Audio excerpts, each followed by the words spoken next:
Yun, sa mga pagpala pong araw sa ating lahat. Bali, dito po tayo sa bayan po ng Lopez, lalawigan po ng Quezon.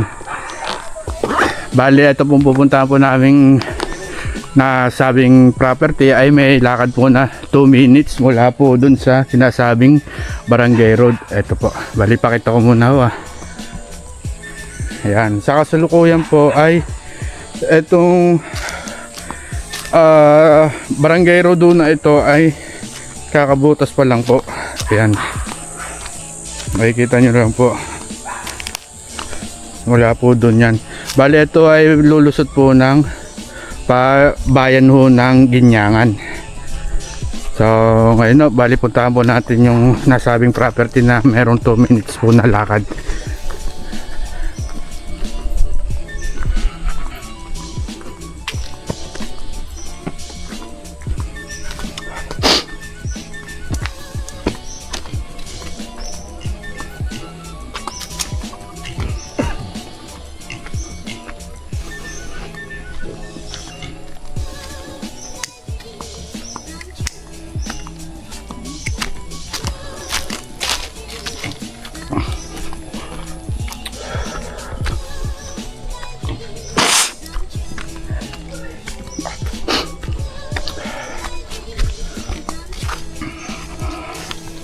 Bali, ito pong property po na to ay merong konting ahon. Yan, no? Mapapansin nyo po yung nasa una ko. Siya po yung nagsama ko sa amin para sa property po na ito. Bibigyan ko lang ng paliwanag about do sa property. Bali, ito pong 2 hectares po na to ay na-clearing na ho. Siya po ay clearing na. Bali, titignan ko po kung ano pa po yung mga natitira po niyang tanim.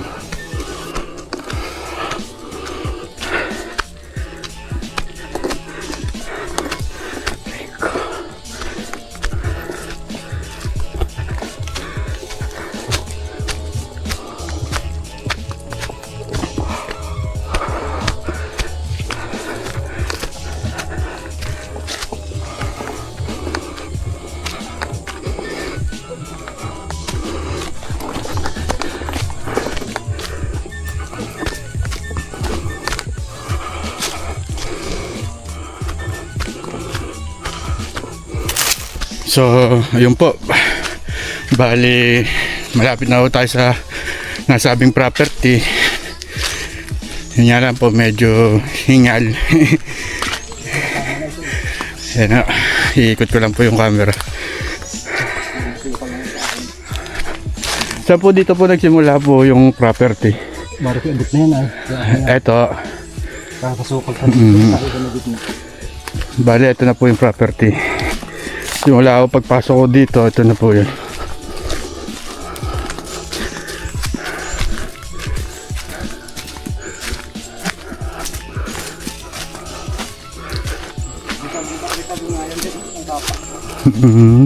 Ang pagitan po na ito, makikita mo yung mga walang nyug lang yan. Yan. bali ito po itong nagsisimula ako din sa Mabuko na rin. Yung pagitan nila. Ito lang po ito.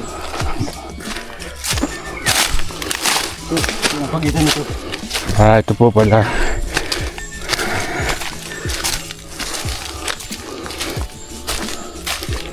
Mga nandiyan pa bangat. At tumagid pa yung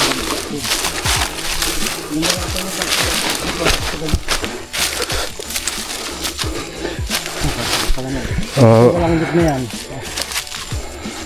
Tulad niya nasabi ay totaling clearing na po siya. Kasama pa nga itong mga pinag-clearing ito namin. Di parang kailan lang ito clearing, no? Wala pa 1 taon. Nung bilhin namin ito parang ganito pa lang, pabutumba pa lang ganito. Ito po ang nakabili. Yung kapatid ni Kun. Bali, ito po nilalakaran po namin. Ito na po yung gitna ng property. Meron po sa side po na to at meron din sa side na to. dito maganda ang tubig. Hindi dito bukal na tagsang dito natabuhan na talaga. Oo.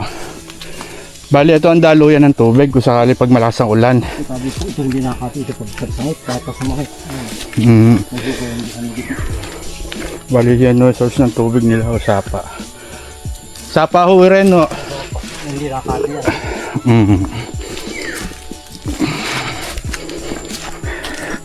May mga bara-bara lang o kaya hindi ho siya naagos. Nakapos na pagkakangit ang kanya lang siya ba? Pero hindi siya nakati.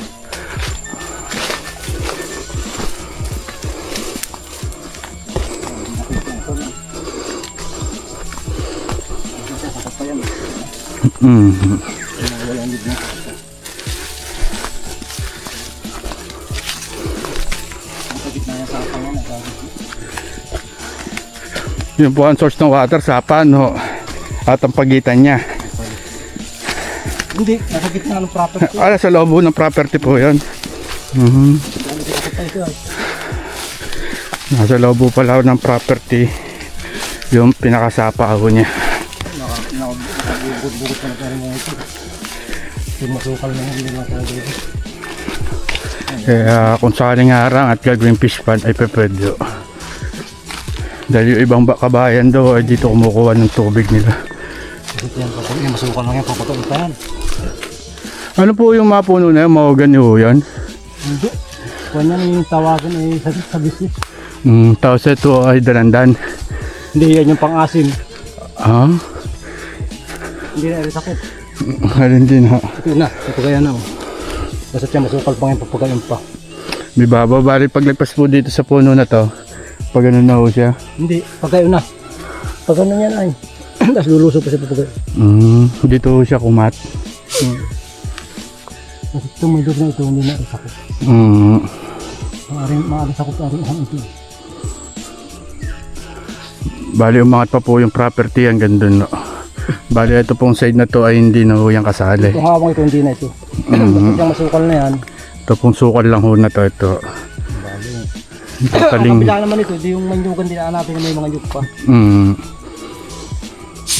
Hirap nga, side pala dito, talaga napakasukal na. Pero may kayo may ito ang puno. So ayun po, ito po yung ragasaan po ng tubig po niya. Bali nagkakaroon po dito ng mini falls pag po ay sadya pong sagsag po ang ulan po niya. Ayan, dito po siya dumadaan. Ayan po. Sa ngayon po at kaya hindi po siya nagos dahil mga nabarahan po yung daanan o lagusan po nung sapa. Akin pong nakita, ito po yung kalamitan po yung maraming mga dahon na nakabalabak doon sa dinadaanan ho ng tubig. Pero itulad po ng sabi po nung kasama na po namin ay ito po ay hindi po nakakatian o nakakatuyuan ho ng tubig ho niya. Sa ngayon lang ho at kaya wala pong naagos ay dahil nga po ay barado po yung daanan o lagusan ng tubig.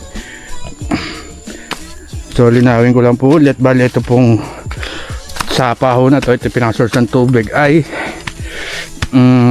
nasa loob po siya ho ng sapa. Opo. Ay, nasa loob po pala ho siya ng property. Sorry po. So bali po, ito po yun, no? Yan po yun. Ang ganda. So makikita nyo naman po ay totally po talaga siyang barado. Kaya hindi po siya naagos. Dahil po dun sa baba po ay naipon daw po ang tubig dun. Yung mga down niya po. At dito lang naman din po mapapansin nyo nga po ay yung kitid po nung daanan nun ng tubig. At dito po yan dumediretso pabaksak ko dun sa nasabing talon ho na yon. Ayan ho.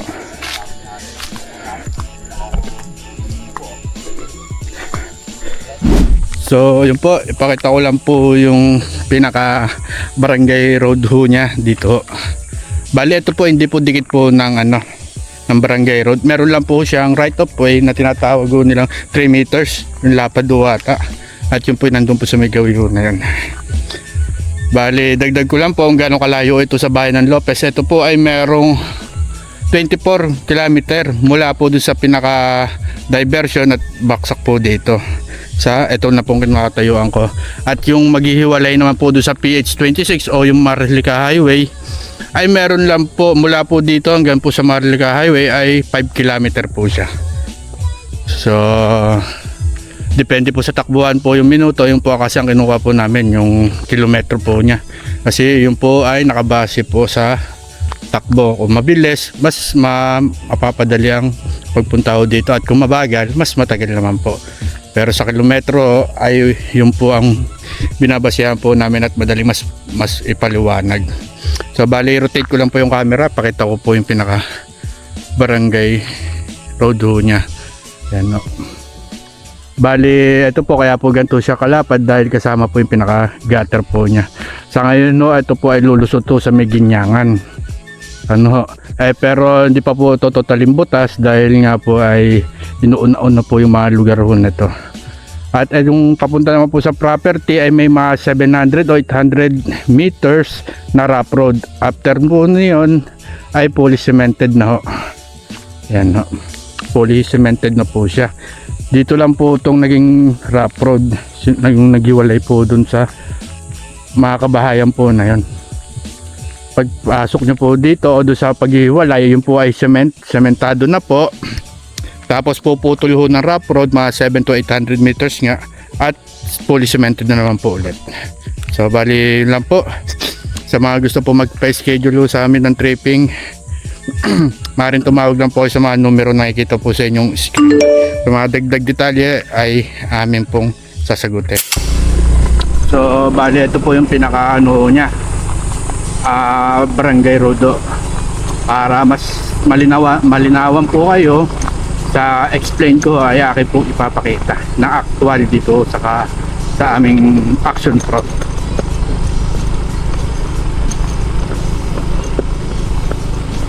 Pasensya na po, medyo magalaw at ako lang po kasi sa motor.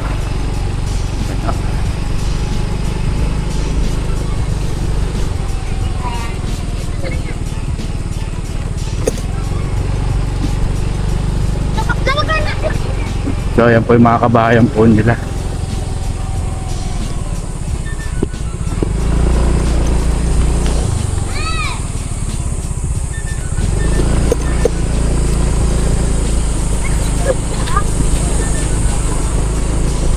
So dito po ay ano lang ho ito, 3 meters ang lapad. Bali saktuhan lang po para sa mga 4 wheels. Hindi siya makitid at di rin ho naman ho siya ay kaluwagan. Kumbaga totally sakto lang po talaga.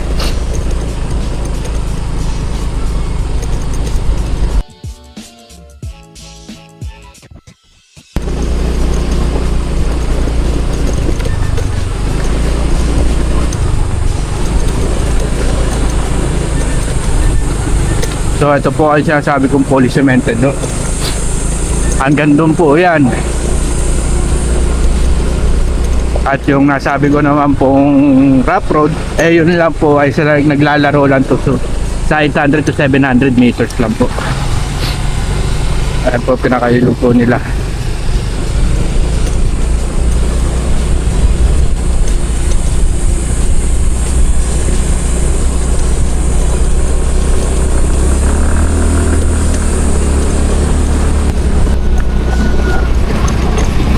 So ito po, bali mapapansin nyo po, ito pong cement na to ay bago-bago pa lang ho. Makikita nyo naman, no, ngayon pa lang po siya kinakat.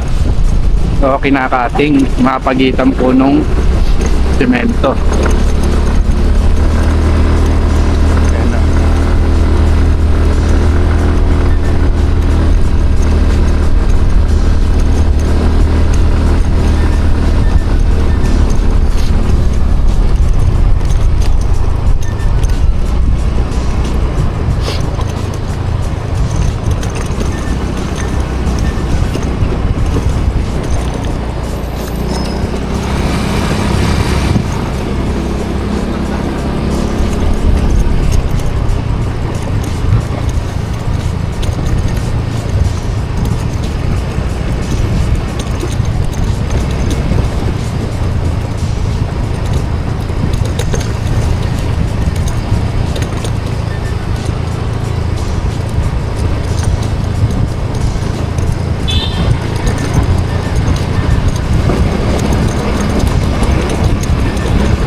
Ito po.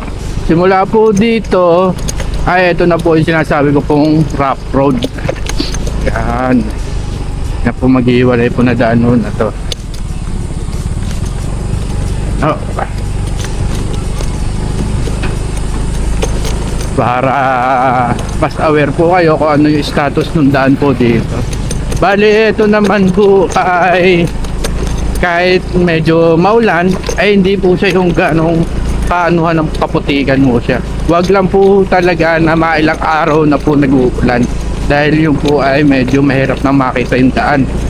Sa kadahilanan nga po ay naiipunan ng tubig yung mga malalalim na area. Pero pag ganito pong kaarawan, eh hindi naman po siya kahirapan. At ito po ay hindi rin po gaano kahabaan, saktuhan lang po siya. Kanya lang po pag sa mga mababang sasakyan ay medyo may katagalan ho ang biyahe dito. Dahil sa pag-iingat na rin ho sa mga dala natin sasakyan. Pero kung ang dala po dito ay mga pick up o 4x4 ho, ay ito po ay balwala po sa kanila.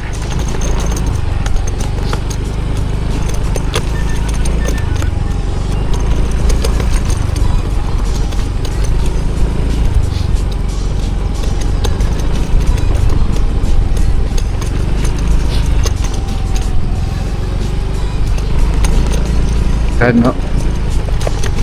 Bali, pagkaalam ko po ito po ay karuktong din po ng binubutas na daan. Dahil ito po ay lulusot din po sa lalawigan din po na bayan po ng Ginyangan. Ang propose po ata na daan dito ay salubungan na may gutter na. Patulad po doon sa una aking pinakita. Doon sa may property, ganun din po ang lapad po nito.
So yun po, papansin nyo na po yung ibang kulay ho ng daan, yung puting-puti, ayun na po yung pinaka sementado po niya na magdurugtong po dun sa Maharlika Highway.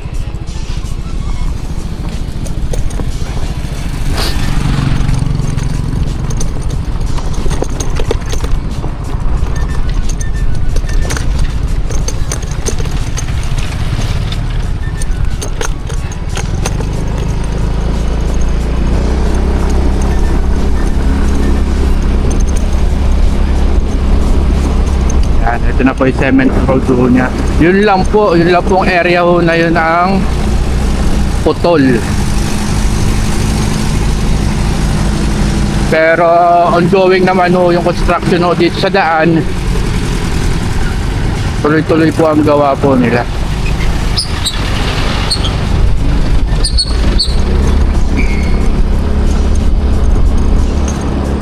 May inuuna lang ho dito sa harap. Pero yun din po ay nakapropose na ho. O may budget na po ang pamunuan ng barangay para dun sa daan po. Bale, ito naman po, eskwelahan. High school po siya, high school. Yan po, area.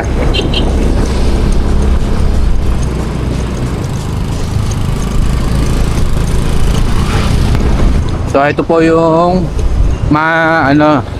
yung nakakontrata po dito sa kalsada. Nandito po sila sa area ho na ito. At ito naman po ang kanilang tinatrabaho o tinatapos. So, at pagkatapos naman po dito ay itutuloy na po nila yung kahabaan po na yun. Dinadaanan po natin na rough road. Ito po ay tuloy-tuloy ang gawa.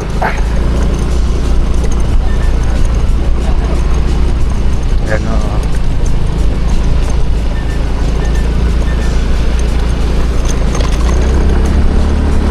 Mula din po doon, ito na po talaga ang as in na dire-diretso.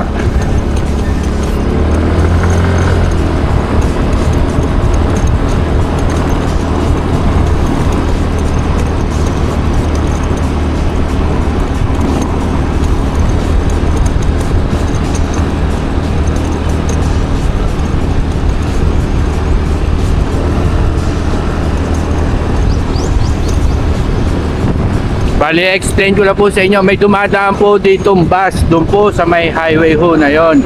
Ang bus po na dumadaan po dito ay PNO. Nabiyahe po siya ng San Narciso. Yan o, itong side ho na to ay yan yung Buena Vista sa San Narciso. At ito naman pong side na to ay ang Lopez, bayan ho ng Lopez. Yan. Bali, ito pong way na to ay ito na yung way na pwedeng pa Bicol at pwedeng pa Manila. Yung sa likod ko naman ho ay pwede rin ho kayong lumusot doon na pauwi ng Maynila. Ang daan nyo nga lang po ay sa Bundok Peninsula. So yun lang po. God bless po sa ating lahat.